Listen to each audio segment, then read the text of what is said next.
It started with the crying, a soft, pitiful wailing that echoed in the empty halls of a 7-story apartment complex. Cheryl, who had recently moved into apartment 307, first heard the sound on her second night. She had been unpacking boxes well into the evening when she paused to sip her tea. That's when she caught it, a muffled sob drifting through the paper-thin wall. She froze, teacup halfway to her lips. The sound wasn't just soft. There was something achingly sorrowful about it, like someone mourning a loss too heavy to bear. Cheryl frowned, her curiosity outweighing her discomfort. The apartment next door had looked vacant. The peeling for rent sign was still taped to the unit's door when she'd moved in the day before. The crying continued, deep into the night. By the third night, Cheryl's patience wore thin. Whoever lived there wasn't just crying, they were wailing now, the kind of screams you'd expect from someone consumed by unimaginable grief or pain. Fearing the worst, Cheryl decided to investigate. She knocked on the door of apartment 308. Her knuckles barely touched the wood when the sound stopped mid-wail. Silence hung in the air, oppressive and heavy. Cheryl glanced down the hall, where dim fluorescent lights flickered sporadically. She held her breath and leaned closer to the door. "Is anyone in there?" she asked nervously. No answer, just the hum of the hallway light above. Cheryl returned to her apartment, unsettled but too afraid to push further. That night brought no crying, no screams, but Cheryl still couldn't sleep. The silence felt too loud now, pressing against her chest like a weight she couldn't lift. The following day, she mentioned the crying to the building's super, a stout, graying man named Gary. "There's no one in 308, he told her flatly. "That place hasn't been rented in years. I keep the key with me." Cheryl blinked, stunned. "But I've heard someone there every night, crying, screaming." Gary shrugged. "Kids from the neighborhood sneak in sometimes, I guess, but there's no tenant, so don't worry about it." But Cheryl did worry. Over the next few nights, the pattern continued, crying so distraught it sent chills down her spine, only to stop abruptly whenever she approached the door.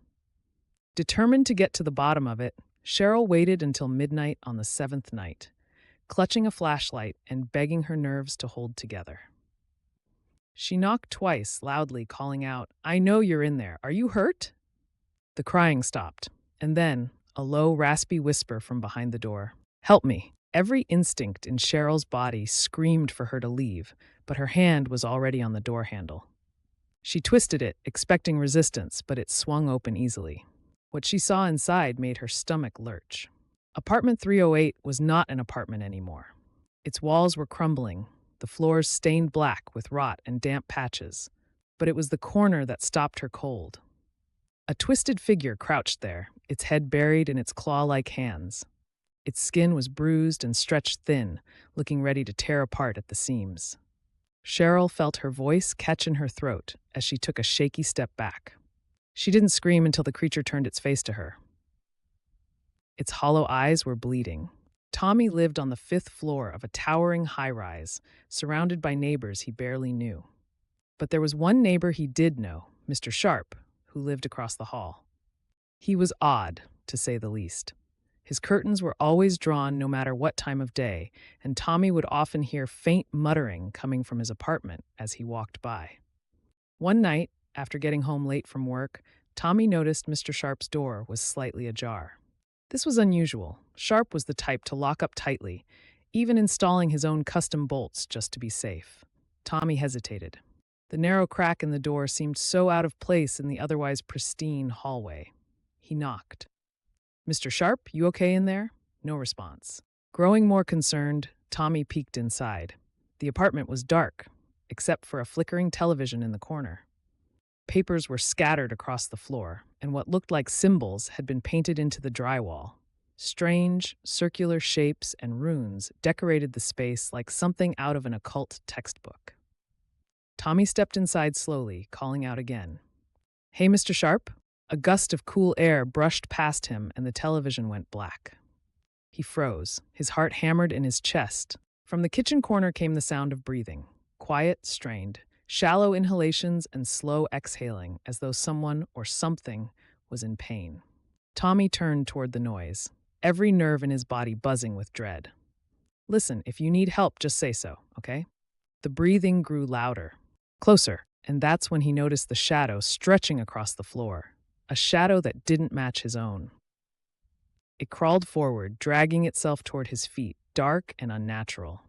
Tommy didn't wait. He bolted out the door, sprinting back to his apartment and locking himself inside. That night, he barely slept. But when morning came, his curiosity outweighed his fear. He worked up the nerve to ask the building manager about Mr. Sharp. "Oh, you must be talking about Victor," the manager said. "But Victor died 2 months ago. Apartment's empty now."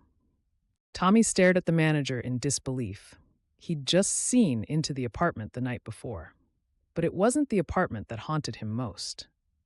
It was that shadow and the faint sound of breathing, which hadn't left him since. The tales spoke of a cursed entity that guarded the woods, a figure with hollow, glowing eyes and an appetite for the living.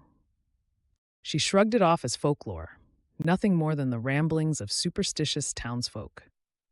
But then Claire lost her dog Milo. He had bolted into the woods late one evening, chasing after a rabbit. By the time Claire caught up to the edge of the forest, he was gone, his barks fading into the darkness. Panic gripped her with icy fingers as the sun dipped below the horizon. She had to find him. The deeper she plunged, the colder the air became. There was no wind, no rustle of leaves, no signs of life at all. Her flashlight flickered weakly as she searched, calling Milo's name over and over. Then she heard the growl. It was low and guttural, coming from somewhere ahead. Claire stopped dead in her tracks, every hair on her body standing on end. "And Milo?" she called weakly, her voice trembling. The growl grew louder. It wasn't her dog. She turned to run, but the world around her spun. The flashlight dimmed completely, leaving her blind in the suffocating dark. And then she saw it, a pair of glowing, hollow eyes. They hovered. They moved closer, stalking her every step. "Who's there?" Claire screamed, her voice cracking. The response was barely audible, like a whisper carried on the wind. "You don't belong here." Her breaths came in gasps as she stumbled backward, narrowly avoiding a massive branch twisting out of the ground. And then she felt it. Cold fingers wrapping around her ankle, dragging her deeper into the shadows. A blood-curdling scream filled the air. Several hours later, a search party found Claire near the edge of the woods, trembling and covered in scratches. She couldn't speak, couldn't explain what had happened, only muttered over and over through pale lips, "Don't look into the eyes. Don't look into the eyes." Legend had it, once you saw the forest watcher's gaze, it never stopped watching you. And so, these eerie tales remind us all of one warning. There are things in this world that exist at the edge of explanation, hidden horrors that lurk just beyond the veil of the ordinary. Are you bold enough to face them?